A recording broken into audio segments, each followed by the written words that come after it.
तो चलिए अब अगले टॉपिक की ओर बढ़ते हैं। अगला टॉपिक है हमारा that is objectives of financial management. Financial management का ऑब्जेक्टिव क्या होता है, क्या गोल है जो हम अचीव करना चाहते हैं with the help of financial management. तो चलिए इसको समझा जाए। देखो, फाइनेंशियल मैनेजमेंट में हम लोगों ने देखा था कि फाइनेंस की हम यहाँ पे ये देख रहे हैं कि चीज़ों को मैनेज कर रहे हैं। क्यों मैनेज कर रहे हैं? ताकि जो हमारे ऑनर्स हैं, जो हमारे क्या हैं ऑनर्स, जो भी कंपनी के मालिक हैं, उनके वेल्थ को हम क्या कर सकें और मैक्सिमम से मैक्सिमम हम उसको इंक्रीज कर सकें। ठीक है। So the main and foremost objective of financial management is to maximise the wealth of equity share holders. देखो, इक्विटी शेयर होल्डर कौन होते हैं? जो कंपनियों के क्या बोले जाते हैं? ऑनर्स। तो उनके पैसे को हम क्या कर सकें और ज़्यादा से ज़्यादा बढ़ा सकें, मैक्सिमाइज कर सकें, तभी तो हमारे कंपनी के शेयर्स और ज़्यादा बिकेंगे, हमारे पास और ज़्यादा पैसा आएगा। The financial manager in a company makes decisions for the owners, that is the shareholder of the firm. He must take such decisions which will ultimately prove gainful from the viewpoint of shareholders. तो overall क्या होता है ना कि finance manager जो appoint किए जाते हैं, उनको अपॉइंट करने का एक ही गोल होता है कि हम जो शेयर होल्डर का जो वेल्थ है, जो उनका पैसा है, उसे हम मैक्सिमाइज कर सकें। With the objective of wealth maximization of equity shareholder, following objectives also gets achieved automatically.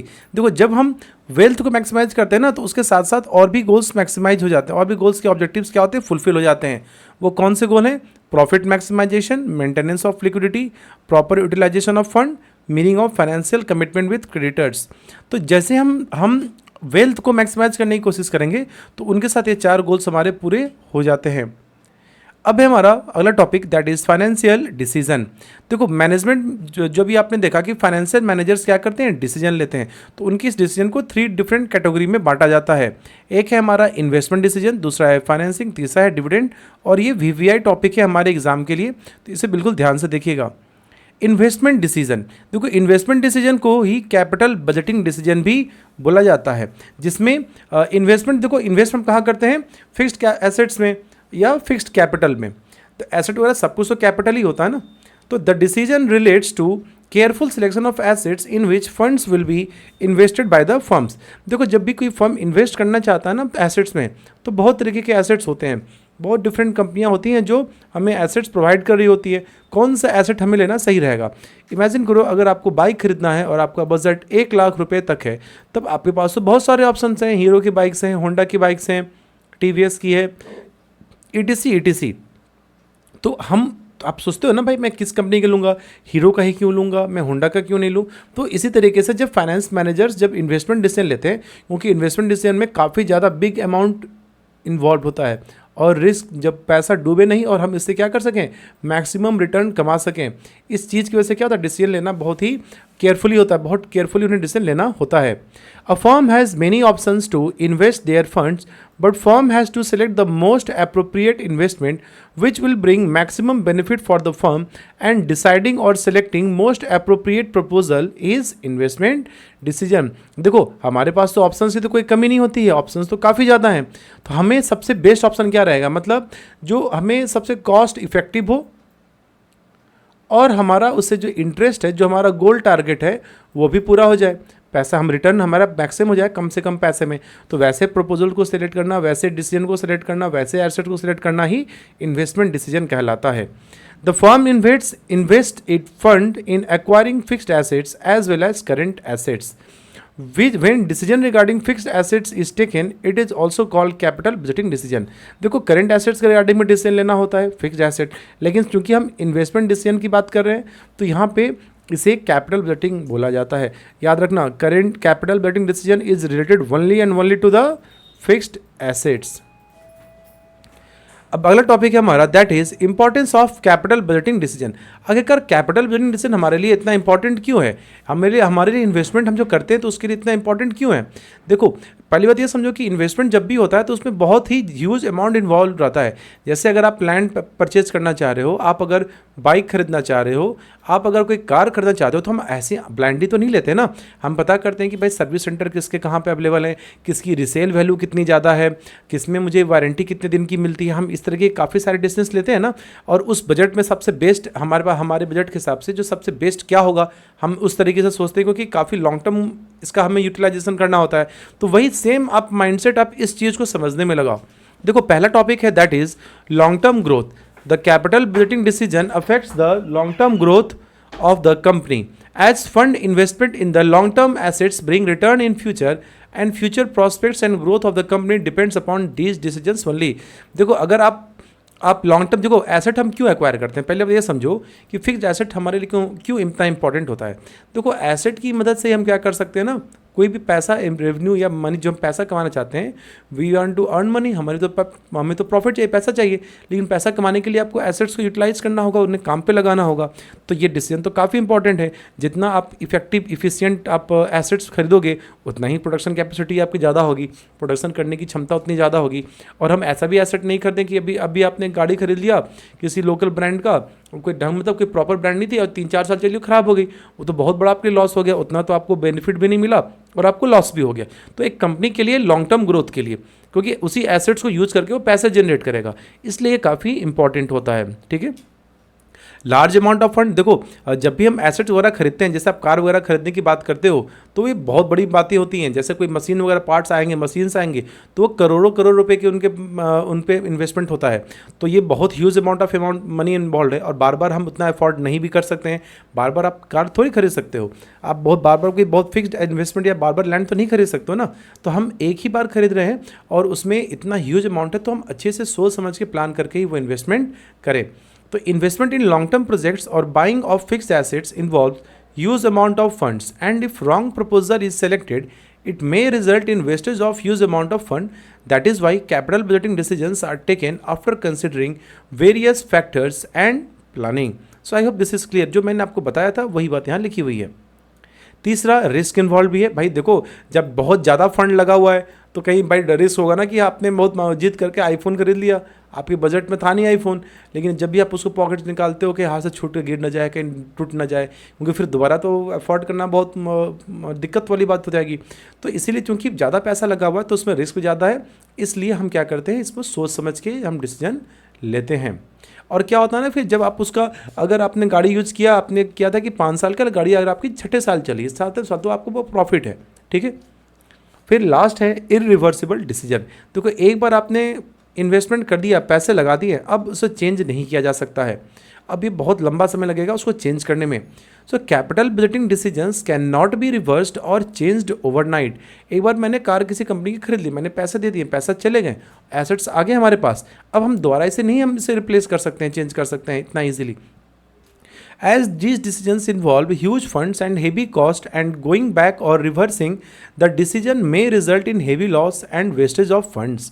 So these decisions must be taken after careful planning and evaluation of all the effects of that decision, because adverse consequences may be very heavy। क्योंकि आपने एक बार पैसे लगा दिए, पैसे लग गए और बाई चांस मान के चलो कि आपने जो मशीन खरीदा वो चला ही नहीं, वो उसमें प्रॉब्लम आ गया 10 दिन के बाद, तो पूरी की पूरा प्रोडक्शन प्रोसेस, कोई कंपनी होगी उसमें उसने कोई मशीन लिया होगा, पूरा प्रोडक्शन प्रोसेस ख़राब हो जाएगा। प्रोडक्शन नहीं होगा तो फिर आपका सेल्स ख़राब हो जाएगा, सेल्स डाउन नहीं होगा तो आपके पास प्रॉफिट नहीं आएंगे, प्रॉफिट नहीं आएगा तो आपकी कंपनी चलना मुश्किल हो जाएगा, कंपनी में भी बंद करनी पड़ जाए। तो इसलिए बहुत ही सोच समझ कर डिसीजन लेना होता है। So I hope this is clear to you and you have understood the points.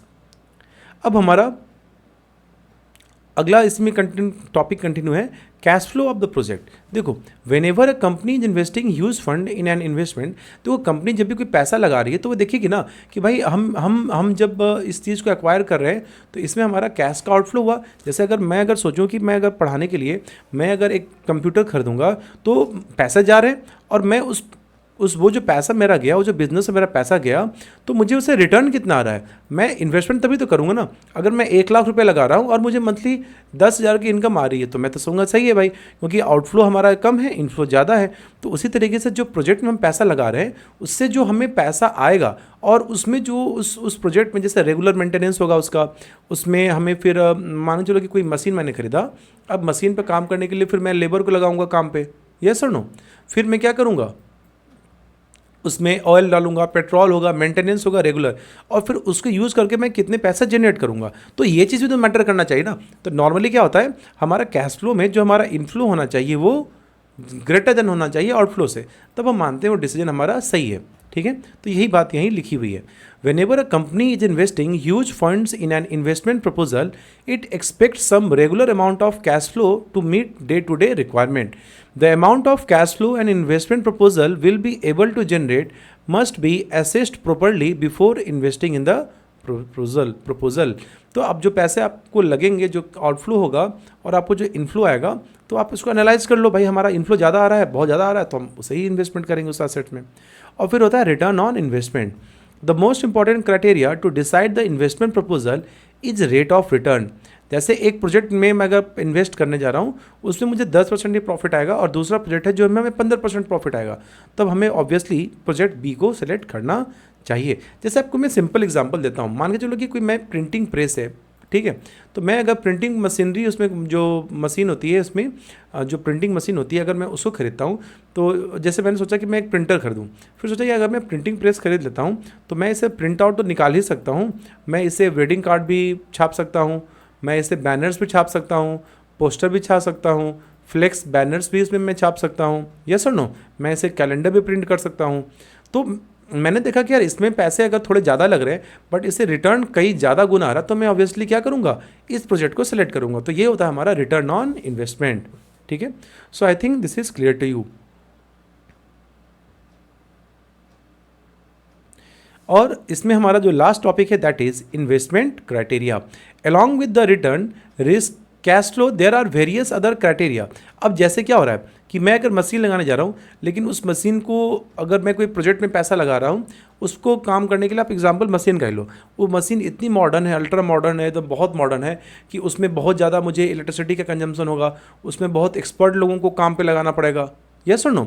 अब उसके कंपैटिबल उसके साथ जो और भी मशीन्स होंगी वो सब मुझे अपडेट करना पड़ेगा, तो मेरे लिए तो काफ़ी कॉस्टली होगा ना, तो मैं ऐसे मशीन्स को क्यों लेकर आऊँगा, ठीक है।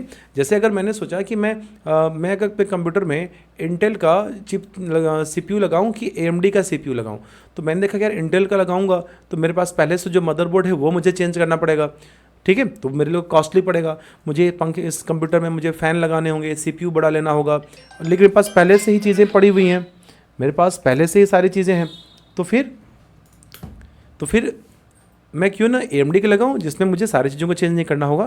तो ये कहलाता है आपका इन्वेस्टमेंट क्राइटेरिया, कि हम जो इन्वेस्टमेंट करने जा रहे हैं उसके साथ कोई बहुत सारे और भी फैक्टर्स हैं, तो मैं उन सबको एनालाइज करके ही डिसीजन लेता हूँ, ठीक है। So I hope you have understood this topic. The decision to invest in a particular project involves number of calculations. तो ये इससे हमने क्या देखा, इससे हमने ये देखा कि जब भी हम कोई इन्वेस्टमेंट करने जाते हैं तो उसमें इन्वेस्टमेंट करने के लिए हमें काफ़ी ज़्यादा चीज़ों में, मतलब काफ़ी क्राइटेरियाज होते हैं, जैसे उसमें इंटरेस्ट रेट लगेगा, उसमें हमें लोन लेनी पड़ सकती है, तो काफ़ी सारे फैक्टर्स होते हैं, और इन सभी फैक्टर्स को जब हम इवेलुएट करते हैं तो एक कैपिटल बजटिंग टेक्निक्स कहलाता है, और इन सभी टेक्निक्स को एक मैनेजमेंट, एक कंपनी, ऑर्गेनाइजेशन यूज़ करती है अपने यहाँ इन्वेस्टमेंट डिसीजन को करने के लिए या कैपिटल बजटिंग डिसीजन के लिए। सो इस चीज़ में आप कंफ्यूज मत होइएगा, इन्वेस्टमेंट डिसीजन आए क्वेश्चन एग्जाम में या आपको कैपिटल बजटिंग आए, बोथ आर सेम टॉपिक, और आपको ये सारे पॉइंट्स आपको यहाँ पे देने होंगे। I think there are total 7 topics, आप इसमें से कोई 5 याद कर सकते हैं जो भी आपको ईजी लगा हो, ठीक है।